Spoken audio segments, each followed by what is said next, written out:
Uh, Hello, everyone. I'm Raul, the media director for Session Girls, and we are very thankful to have in our presence Goddess Lee Von Lux. Thank you for being Hello, here. thanks for having me. All right, so welcome to Los Angeles. You're Yeah, on tour right now, right? Can I you? am. It's been a minute since I've been here. I'm glad to be back. All right. So, do you have any other? Is this your last stop for the year, or? It is my last stop for the year. I go back to New York after this. All right. So that's hmm like your main, the main place where you live. Yes, my main hub is New York.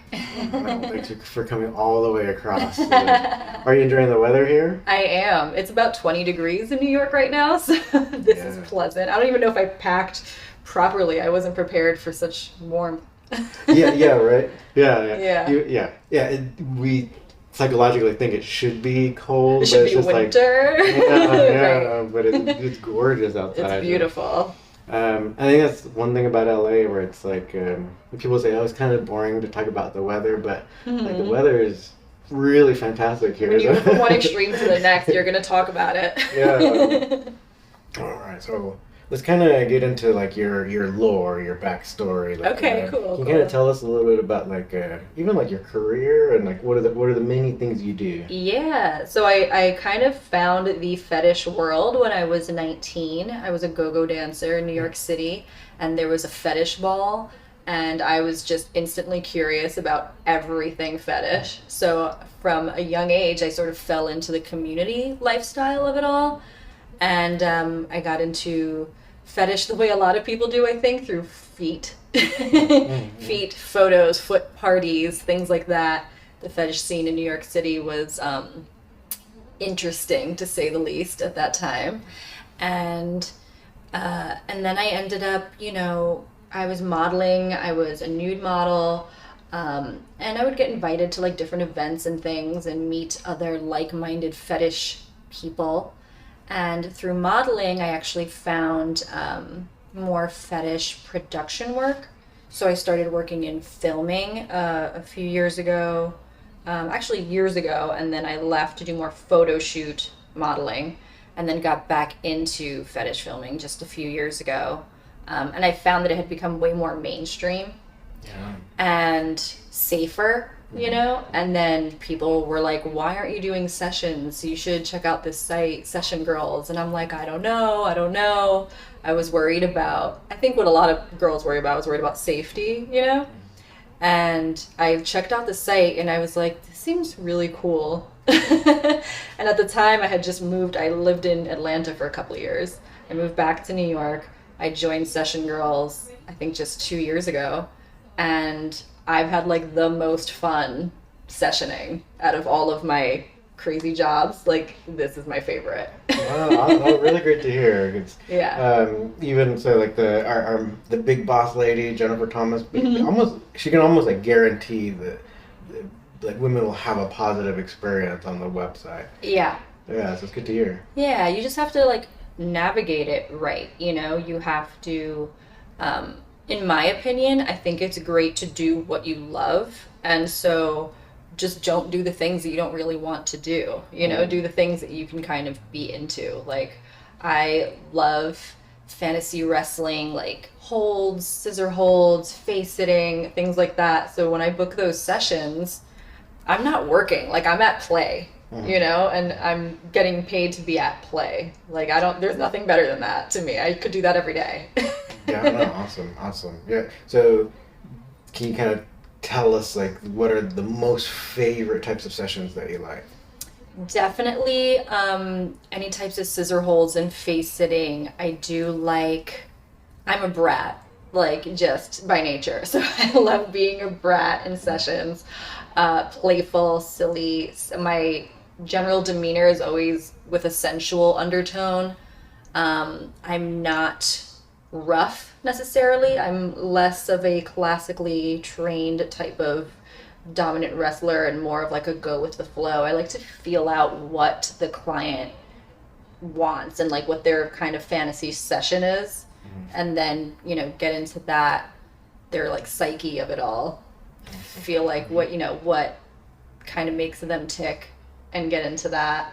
I like some breath play things, ball busting, I did not think was going to be my favorite, but it's climbing. Oh, cool. Yeah. It is totally like becoming a thing. It's like at first I was like, I don't want to hurt someone, and then but I realized that I'm sort of like a pleasure dom as far as sessions go, and so when someone is enjoying some pain, then that brings me joy. So now I'm like, okay, I'm getting better at inflicting some pain. Yeah. So how you mentioned kind of getting into the psyche of the person, like how does that come about? Does it kind of start with like when they first email you? The emails can really vary, and anyone who's going to, inquire about a session should really take note on this. There's questions that we put in our pages on Session Girls that we want answered. And the sooner you answer those questions, the more we can dive right in and get it going, And so sometimes it does come out in email if they've answered my questions thoroughly enough. I can see like, okay, they're into this because of that. Or sometimes they keep it very bare minimum in the emails. And so when I get to the session, I like to just start off with a conversation. And I'm not even like running the time on that. Like I just want to get to know them for a little bit and then start our session. It's if you get to know someone, then you know why it is they like what they like, and you can utilize that in your session. Yeah, I think that's very important, right? That people gotta use your words, right? So, communicate. That's like the most important part of the session, right up front, the communication of it. Do you feel like most people pretty good at communicating, or do you have to like pull teeth sometimes? Sometimes I have to pull teeth, I'm not gonna lie. Sometimes I have to get it out of them.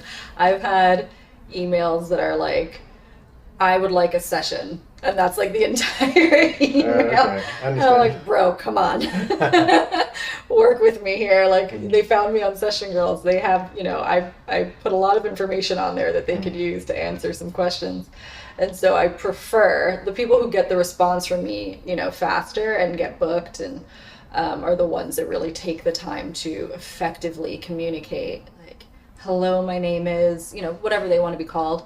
And this is the session I'm interested in. These are my references. I would love for a session to be like this, and don't make it like a 3-page paper, but a good thorough email so that I'm like, okay, I can get into this, I can sink my teeth into this, and that makes me excited to do the session too.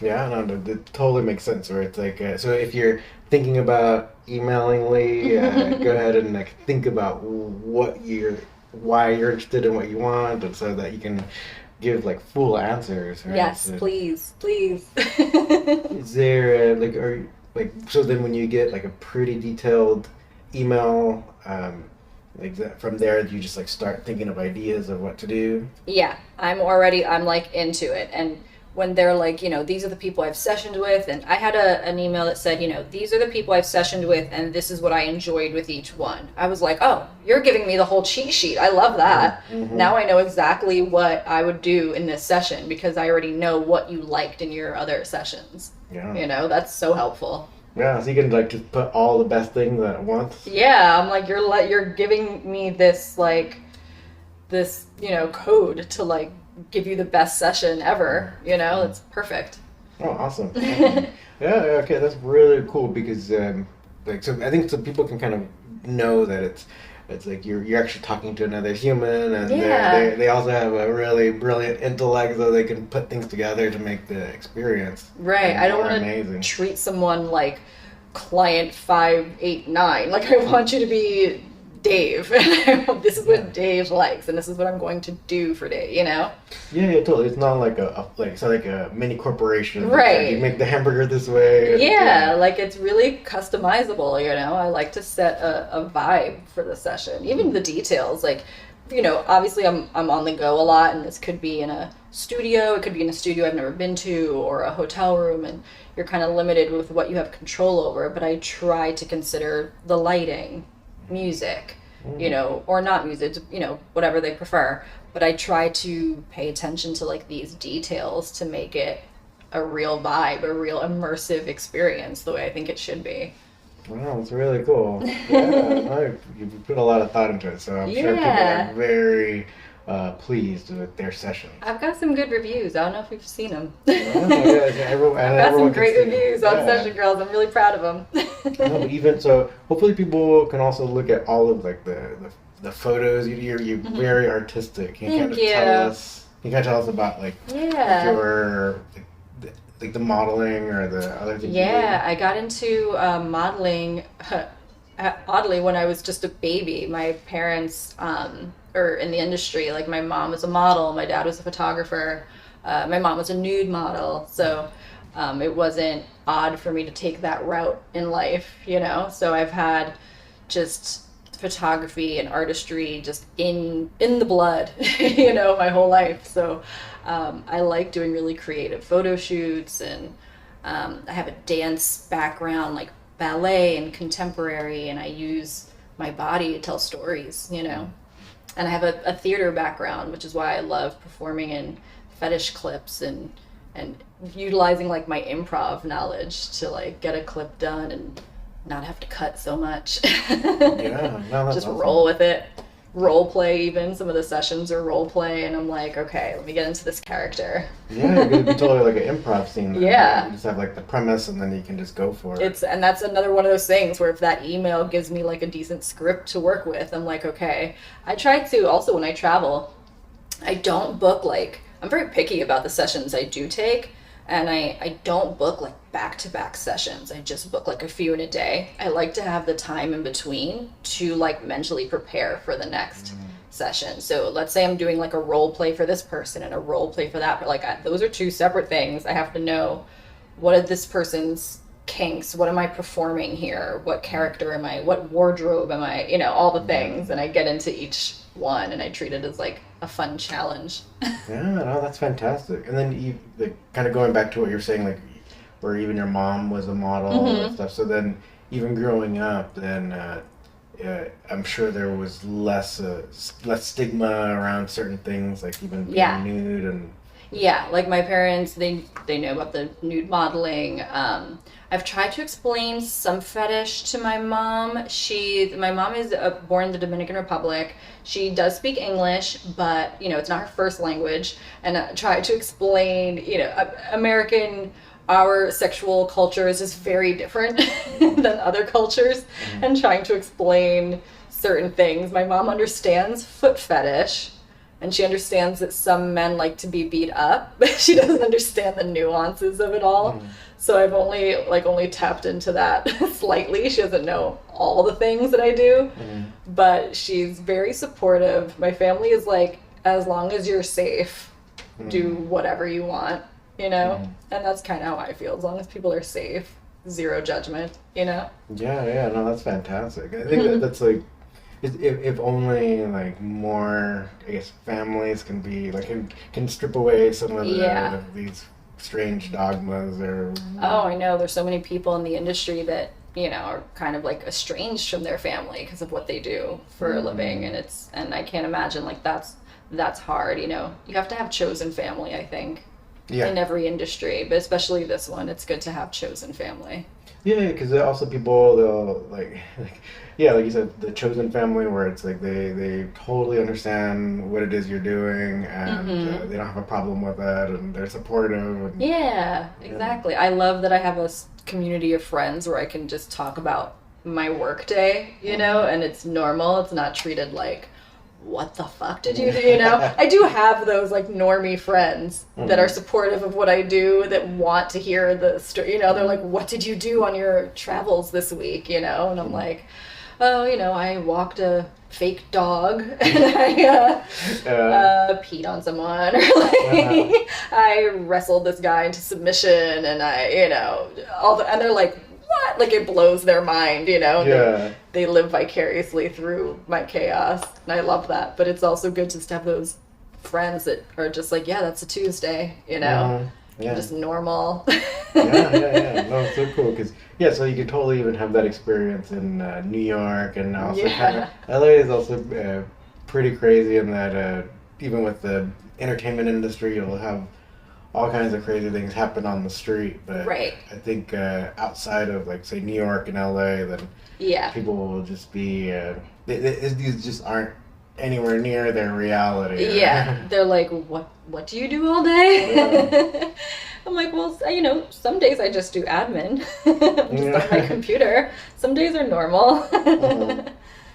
Yeah, very true. Like taking care of like your website, your social media. And, Some days are just the usual, but most of my days are fun, and I love that. Mhm. They're exciting.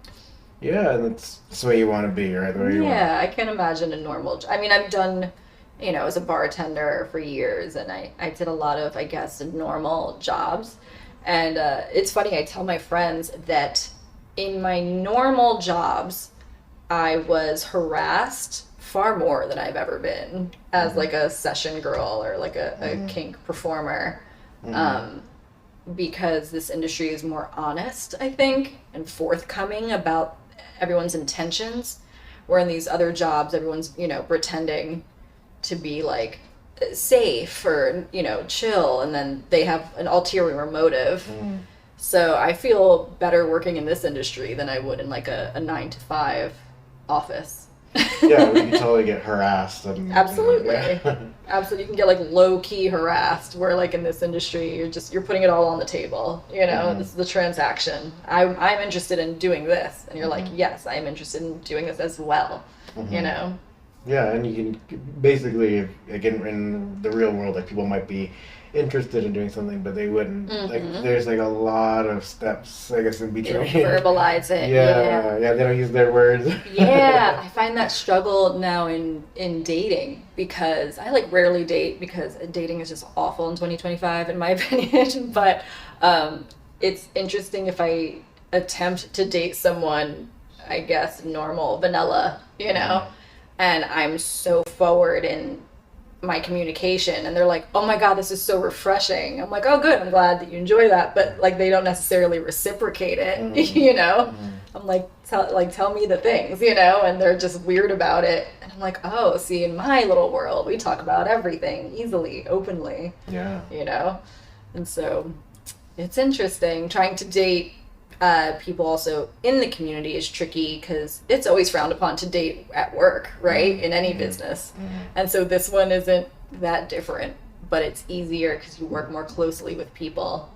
So yeah, very interesting navigating the dating world. Have not figured that one out yet. Yeah, it's a big puzzle for all of us. Yep. haven't gotten that one down yet.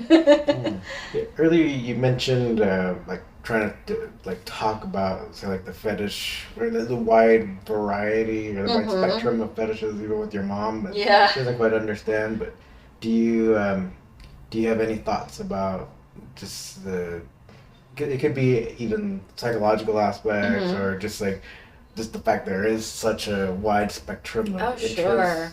So I ask everyone that I work with their origin story, their lore of how they got into this fetish or kink, and every single one started in childhood. And I'm fascinated by that. I also go to school online. My goal is to eventually become a therapist and a counselor, which is why probably I enjoy digging into the psyche so much. But I'm fascinated that everyone, including my own, like I have my own kinks. I enjoy bondage. I enjoy breath play. And those things, there's just something that my brain remembered seeing when I was younger that I was just like, I'm interested in that as a feeling now as an adult. And it's, so I do ask people those things, and like I'm just fascinated by those conversations and how open people are, especially if you're just not judgmental, and people will tell you like, yeah, I like this because of that. And it's usually like a childhood crush that did something that was perceived as weird at the time, and then they grow up and they're like, I really like that thing. Would you want to share any interesting story? You don't have to say who or anything. Oh yeah, sure. I have a semi-regular client who enjoys breath play, specifically hand over mouth, and he had seen me in a clip from some producers, specifically, actually, I can mention Nixus. He has a great page for that, a great clips for sale store for that. And he liked the way my hands looked. He liked the way my voice sounded. And that was important to him. And I thought to myself, okay, how can I do an hour of hand over mouth?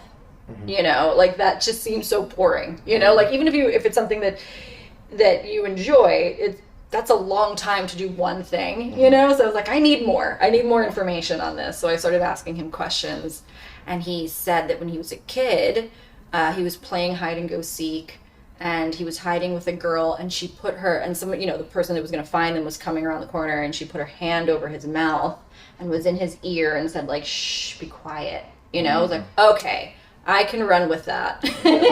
You know, so I created this whole scenario where he like needed to be quiet, and like that gave me something to run off of. And and it drove him nuts because I was recreating like a childhood fantasy of his. And that like thrills me to no end. It's like a pleasure dom type of person. I'm just like, oh yes, nailed it. Yeah, that's so cool. Yeah. So, what kind, is there any interest or anything you'd like to tell us about like how you got into some of the breath play stuff? So I actually deal with like anxiety, which you would never know now because I'm so like chill, but I deal with a lot of anxiety, and it has helped to have therapy and yoga and all these things. But I found that for me to be very present in my body when I'm doing anything sensual or sexual or, you know, on my off time, my pleasure time, it helped for me to like slow blood flow. And so I learned with a partner that I was playing with, that, because, you know, well, not everyone knows, but if you have your hand around someone's neck in front, it blocks airway, it changes my voice. You could hear that. If you block the sides, it slows the blood. And having that slow blood flow made me very mentally present in my body, and the anxiety was gone, and I'm able to relax and receive pleasure. And so that's how I got into breath play. So I love when someone else likes that as well. I'm like, I know exactly what I'm doing for them, you know, and it's very mental, not just physical. Yeah. Do you ever use it, or like do you do like any kind of like meditation with the breath play, or is that? To me, it is meditative, I guess. Yeah, it is kind of meditative for sure. Yeah. Okay, cool. Yeah. I was gonna say, like, is there any kind of like official practice, because I get a lot of times people who are doing like some, even like the seated meditation or even in yoga, right? Sometimes an instructor will want you to breathe a certain way. That's right. You know, there is like a certain level of breath play in yoga with the breath sequences that you have that have an effect on your body. You know, like in hot yoga, we breathe solely through our nose because it like lowers your blood pressure, and at first you're like panicking, you're like, I need more air than this, but you really don't. It's forcing you to just breathe slower. And it does, you're pushing your body to the max, but at the same time keeping your nervous system calm and focused. So it is really cool to, like, when you mix that into kink, you know. I think a lot of kink is therapeutic, is cathartic. Any thoughts as like how we can dive into that topic a little bit, or is there something off the top of your mind? I can totally think of how you mentioned hot yoga, where it's like, I think people, since the room should be hot, right, when you're doing it, and then the first reaction would be, for a person, might be like, I gotta get out of this room. Oh yeah, like you want to panic. I mean, I feel that way with bondage, where like I tell my normie friends, because they're like, I don't know how you could just be tied up like that, you know, for a long period of time or an extended period. And I said, I guess in the normie brain, you panic if you're tied up. In my brain and many others, we relax. You know, some of us need to be forced to relax. I'm unfortunately one of those people. I'm on go mode, and it takes certain things to relax me. And that is a very, like, it's a cathartic feeling to just be like forced to calm, you know? And I think that, you know, you do that for other people in sessions. Like, it's like, I get it. You know, I get why they're paying for that experience, that forced calm or that forced release of control. You know, like if you run a business, I run a business all the time. A lot of my clients run businesses. They're CEOs. You know, I live in New York. I work with a lot of finance bros. They're like, you know, climbing their ladder at work. And then they want to come see me and completely relinquish control. And I'm like, yeah, I totally get it. I absolutely get it. It's definitely a therapeutic thing for them. Yeah, no, awesome. That sounds really cool. So is there anything, so you have a few specialties, right? Yes. So are there any kind of like holds that you Yes, like? I love scissor holds. Face sitting, I'm not gonna lie, it's kind of my number one. I have a great butt. You should go check it out online. But I do love scissor holds. I work with a trainer. I work to make my legs really strong. I have a dance background. I love utilizing my thigh muscles to like slow that airway, slow the blood flow, slow the airway, and just like let people. I don't do total KOs. I do get a lot of emails. I don't do total KOs in sessions, but I like to get them close to that point. And so I'll like lock them in my thighs, and it's like, and like pulse a little bit. I love it. Right. Well, can you kind of tell us a little bit about your workout routine then for your legs? Ooh, so many squats. So many squats. And I go to the gym, and my trainer, he's young, and I've taught him some things about, what I do in like kink world. And I told him, you are a sadist. You take joy in people's pain. Yeah. And I'm a little bit of a masochist, so it's a great workout team, It's when I think that my thighs are just done and I can't do any more weight and I can't do any more squats, and he's always like, two more, and I'm like, ugh. But I tell him, I'm like, I almost knocked out this guy in 3 seconds. He goes, that is a weird way to measure strength, but I'm happy for you. Yeah, it's valid. It's valid. It's totally valid. I can measure my progress that way. Like I have consistent session clients who started with me when like I just started working out to now, and they're like, holy shit, your legs are getting strong. And I'm like, yes, I love hearing that. No, that's awesome. Because so like even in the MMA world, there was actually one woman who submitted this other woman in an MMA fight with the head scissors. Yeah. And then even more recently, it's in this year, there was a pro grappling match where again there was another head scissors where the guy tapped out. So no, these things are like. These things are real techniques, right? And it's so cool when it's a guy that's I'm a petite girl. I'm like 5'3.5". I have to add the half. And 120 pounds. Like, I'm a petite girl, but my thighs are strong. And so when I'm working with a client who's like 2-3 times my size, and I have him tapping out, turning purple, I'm like, yes. Yeah. I feel on top of the world in that moment. Can we kind of talk about that then real quick? Like the whole idea well, actually right now on social media, I don't know if you've seen it, but there was a Korean like reality show called Physical 100. Oh, I've heard of this. Okay, yeah. Yeah, so the whole premise, I think they had a few seasons I've before. seen a preview. Yeah. Yeah, and so then this season, they actually had teams of people from different countries in Asia. Okay. They also included Australia, and maybe to be nice, because I don't think they're officially Asian, right? But right. They had several women who were like national wrestlers or national judo team members and stuff, and awesome. Many teams, and they're kind of emphasizing like the Mongolian team, because for them it's like if you're a man or woman, it didn't matter. They weren't thinking like, oh, it's a woman so she's gonna be weak. They really just said, I know you're strong, and I know you're capable, but I think in our country, or even a lot of Western countries, and I think they would kind of see that with some people assuming like, oh, the woman would just be weak, incapable of doing things. Yeah. So, do you kind of encounter that, or like, what are your thoughts? I mean, I feel like women, of course, are capable. Of course, I think in everyday life, I think women are severely underestimated, but fortunately in this industry, I think women are very much worshipped and respected, which is the thing that led me to this industry.